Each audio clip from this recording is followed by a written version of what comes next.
Oh. Panibagong araw, panibagong pag-asa. Ngayong araw nga ay sobrang init ng panahon. Kaya naghanap kami ng pwedeng pagtambayan at pwede na rin paliguan. Nag-iisip nga kami kung sa Quirino or sa Jones kami pupunta. Pero sa bandang huli, sa Jones ang bagsak namin dahil nga mas malapit to kung iisipin. At nagpagas na nga rin kami dyan. Mas maganda na nga rin na sigurado kaysa mabitin sa daan. Alalay nga lang ang takbo namin. Parang kailangan na kasing palitan yung motor ni Gary. Dahil parang namamatay-matay na nga. Ewan ko ba, karburador yata yung problema. Sa GC nga namin, ang dami plano pero walang natutuloy. Dahil magkakaiba ng oras at may kanya-kanyang responsibilidad sa buhay. At dito nga ay narating na namin itong Ipil Bridge. Paglampas mo nga lang dyan, makikita mo na kaagad yung likuan papunta ng Jones Isabela. At dito nga ay narating na namin tong Dalibubon Bridge. Merong dating tulay yan dito sa ilalim. At wala na masyadong tao kaya naghanap lang kami ng pwesto. Masarap tumambay dito lalo yung mga tao sumusuporta sa'yo sa mga ginagawa mo at sa mga gagawin mo pa. Yung mga taong mula umpisa hanggang uli susuportahan ka. Uy! Ilang tubay. Nang makita nga namin na malinaw yung tubig na kami para maligo, syempre nagbaon na rin kami ng pagkain. Saan yung baon mo? Saan yung pagkain mo, Gary? Adobo. Yeah. Ano ba to? Wala ang tsinelas? Unang beses ko pa nga lang na makaligo sa ilog na to. Lagi ko lang nadadaanan to.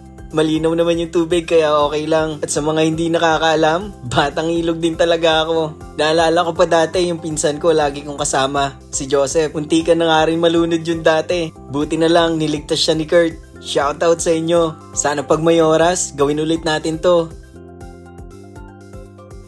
Uy! Ang pingay. Heart. Pusong bato.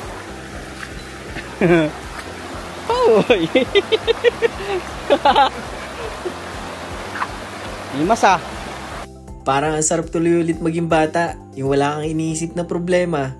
Puro laro lang ang gagawin. Pero hindi na natin pwedeng ibalik yung oras. Kasi lahat naman tayo sa pagtanda pupunta.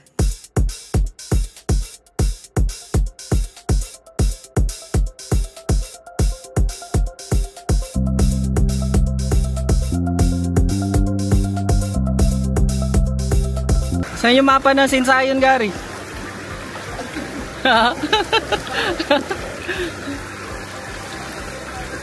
Kanina ko pa hinihintay si Gary. Asan na kaya? Sabi ko tara na eh. Nagaling.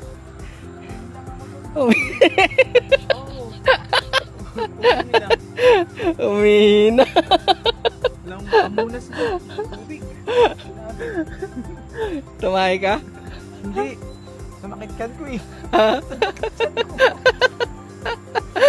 May sumpa yung adobo. At dahil hapon na nga rin, nagdesisyon na nga kami umuwi. Ang sarap lang sa pakiramdam na kahit pa paano, nagagawa mo pa rin magsaya. Yun naman ang mahalaga.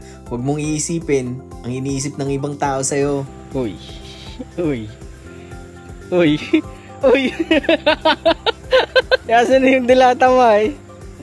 Fresh ka na yan. Texin white flavor. Oo nga ano.